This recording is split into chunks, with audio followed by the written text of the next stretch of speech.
Hey, now look, there's a new Manic Street Preachers album. Not only that, but they're performing at the Radio 2 Live in Hyde Park gig this Sunday. James Dean Bradfield, Nicky, welcome again to our humble studio. Hello, it's good to be back, Simon. Thank you very much indeed. Nicky, it's a very brave pink jacket that you're wearing. Can I the just return say of the man in the pink suit. Well, it's a brave man. Brave man in Well, pink. it's slightly better than a leopard print miniskirt. I guess that's true. James, you're very welcome. It's very good to see you, sir. Thank you. You almost crushed my hand just a few moments ago. No. The hardest handshake in show business. I got pre-album release tension. Do you get nervous about new product sort of coming out and then waiting what people think? We've always been the same. We've always had a kind of an inbuilt fear of failure. I think that's what's propelled us from the start, really, I think. Even now, Yeah, with all the definitely. records sold and all the tours done. Yeah, I think it's a healthy thing. Keeps you on your toes, but there's always that. I think we like sort of proving ourselves over each time we put a record out, really. It's hard work, though. I remember the last time you came in, you were suggesting that, it was an album full of big anthemic wonderfulness. Yes. But the record company were never quite sure whether they were going to get another album with big anthemic loveliness or, some discordant thrash. And you weren't quite sure where you were going to go, next. So the new album is called Rewind the Film. Comes out on the 16th. So how would you? It's not discordant thrash. In fact, it's the exact opposite. But anyway, We've never done discordant thrash. No, let me tell you. I was paraphrasing your answer. I think I have live a few times. You're live. We have, yeah, definitely. But no, it's a very intimate and gentle album. It's our quietest record. Very gentle and very internal. I think it's very beautiful. It's quiet in one sense, in as much as it's acoustic, not in a folky way, but it's an acoustic album. But it's not quiet in what you're singing about. In fact, it's a very noisy album from that point of view. You're not going all slushy and feeble. No, the lyrics still have hopefully still have a depth and still resonate with. Well, they resonate with ourselves. So hopefully they resonate with other people. And I guess it's quite grown up for us, quite mature themes. But it's got that sort of... It's still a Manics record, but it feels like our quietest record we've ever made. There are some bare moments when it is just James and an acoustic, accompanied by another singer or something. And there are moments where there's got a very kind of soulful angle to it. Yes. Well, the album, there are some early Dexy Midnight Runners-esque kind of horns on there, like early Sam Cooke kind of horns on there. So there is we have stayed in the mirroring, and the lyrics do reflect some of the doubt about being a 40-year-old in a rock and roll band. But also there's some celebration on there as well. There is. So is there... it's interesting that there's angst. I think being 40 and in a rock and roll band is a great, fantastic place to be and a thing to celebrate. Well, I'm the optimistic drone. I'm still living the dream. I've said it, and that sounds a very trite thing to say, but I feel like that most of the time. Does it feel bizarre to be a middle-aged rock and roll band then? Not for me. It's kind of they're basic realities. I can't drink whiskey on tour like I used to because the voice will just go. And now and again, I am getting recurring Gary McAllister-esque injuries. I'm only lasting for 60 minutes of the game and my knees feeling a bit dodgy on stage now and again. Apart from that, it all feels the same. But as far as the subject matter of the songs that you're singing about, I remember... I don't remember the name of the book. Tony Parsons wrote a book, one of his best-selling books about 10, 15 years ago, and the main character, right at the very beginning, comes back from Singapore, I think, and comes back to live in England. And the thing that makes him realise that the world has changed while he's been away is not the politics and not the culture or whatever. It's the fact that Terry Wogan is playing REM records on Radio 2. And that's the big change, because when he left, REM were edgy and alternative. When he came back, Terry Wogan was playing them. So is there a part of you that is surprised to be on the bill at Hyde Park with us and in here talking about your record? I think this is the first time we've really felt personally the generation gap. Maybe it's because having kids ourselves, I'm not sure, but I certainly feel a kind of healthy disconnect to younger people, because that's the way it should be.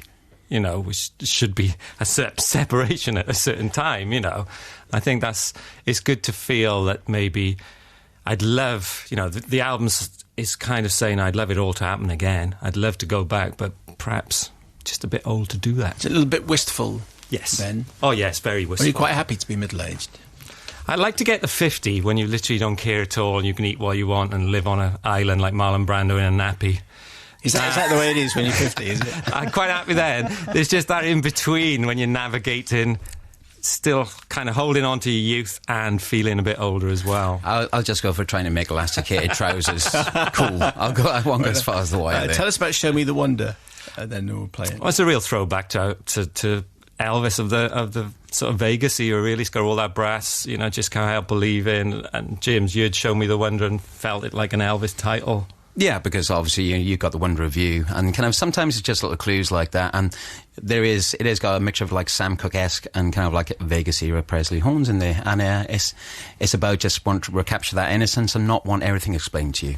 Show Me the Wonders, Manic Street Preachers.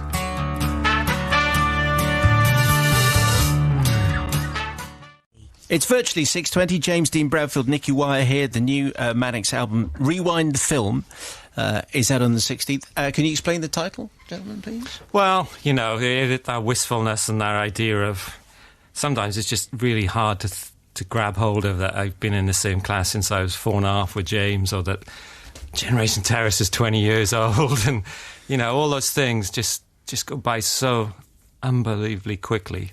You're trying to kind of grab hold of them, and they're disappearing as you're watching them. So it's just that idea of actually, you know, there's been amazing highs, amazing lows, but it has been just one brilliant ride. And 60 seconds from the end of that track, you said, "Oh, this third verse is so fantastic." I just think it's one of the best pieces of music and words that we've ever done. Why? It just seems to lift. The piano comes through, and just the lyrics, and, you know, as we measure the nostalgia, quite proud of that lyric. So on Sunday, with respect to Smokey Robinson, Jessie J in Texas, and Simple Minds, Jamie Cullum, Jack Johnson, James Blunt, Josh Groban, and Treacherous Orchestra, I am particularly looking forward to you guys because I think you're about the best band that I've ever seen play live. Yes, oh, in terms of passion and harmonies and power. Just I was going to say power chords. Entirely wrong.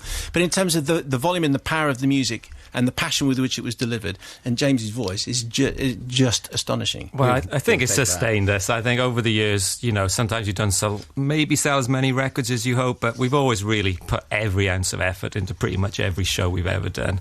And there is an inbuilt energy and passion, but sometimes overwhelms us on stage, but I think the crowd feeds off that. Yeah. And he has got a hell of a voice. He has. Well, that's particularly because he's not drinking whiskey anymore. I once heard him and Tom Jones in a sing-off doing an Elvis song, and that was who could sing the loudest. It was hardcore. He beat you, though. He did beat me, yeah. He did. I'd rather that remain private, my defeats, if you don't mind. You ought to be careful where you say things like that, because that's a TV show in the making. Who can sing loudest, James Celebrity or Tom? Sing-off. I tell you, I kind of lost against Noddy Older as well, but I had a bad throat at the time. So kind of that generation are pretty hard to beat, you gotta say. You know, the Noddies and the Toms, definitely. So, how do you do a shorter set? Because I would imagine that's sort of tougher than going out and doing your full lineup. Do you know what you're doing? Have you discussed what you're going to do at Hyde Park? Or I think for Hyde Park, we'll do Show Me the Wonder for the first time. We've never done it ever, so we've been rehearsing that today. But I think I always feel duty-bound to put in, you know, Tolerate and Design for Life. It's Not War. You know, you're kind of big hitters on a little show like that. You try and pack as much as a punch as you can. Anyway, whatever you're doing on Sunday, don't miss it, because the Manics Live is something else. But is it true that there's another record? So most of it was recorded in Monmouth, but there's a Berlin angle to this story, and it's with the suggestion that there's another record out there. There is, in typical fashion.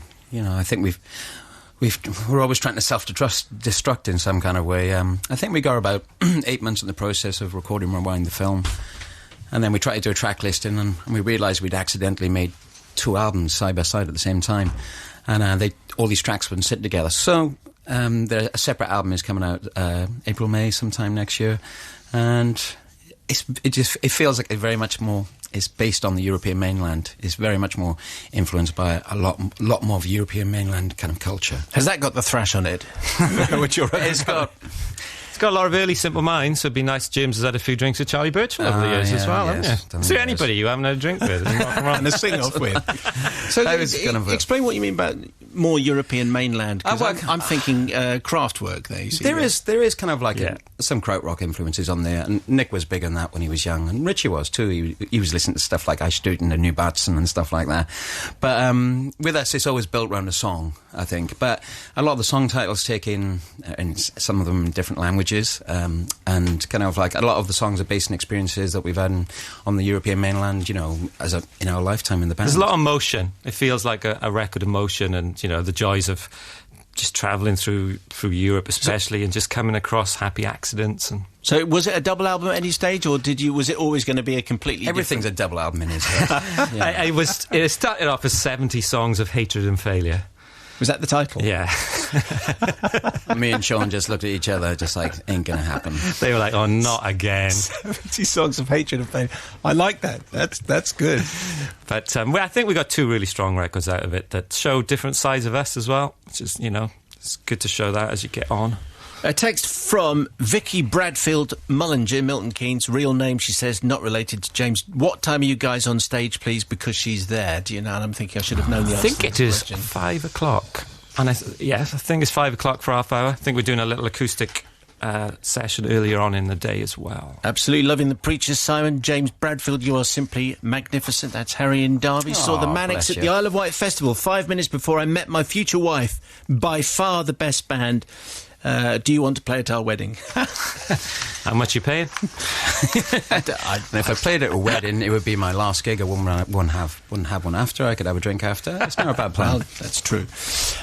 Gentlemen, it's fantastic to have you in. The album is terrific, and it is more difficult to describe but you've gone some way to get there. We played one track from it. Yeah. Would it be okay if I played "You Stole the Sun from My Heart"? Of course, we always love you that on the radio. Number of reasons. First of all, it would have almost fitted on this record. Certainly lyrically, I think. Yeah. It's got that sense of it. And it's always been my favourite Manic song because your mum, Nicky, sent me a copy in the post when I was at Radio 1 saying, I heard you say nice things about this record. Here's a signed copy. And it had been signed by... It was just, you'd just scribble it. Or maybe your mum had signed it. Oh, no, she got me to do it. Don't worry. She's still going strong, and she's an absolute sweetheart. And she'll be listening, and she'll be very excited. She should be there. We should get her on stage. She is a fearsome campaigner, I tell her. Nicky and James, appreciate you coming in. Thank you very much. It's a pleasure, Simon. Thank you.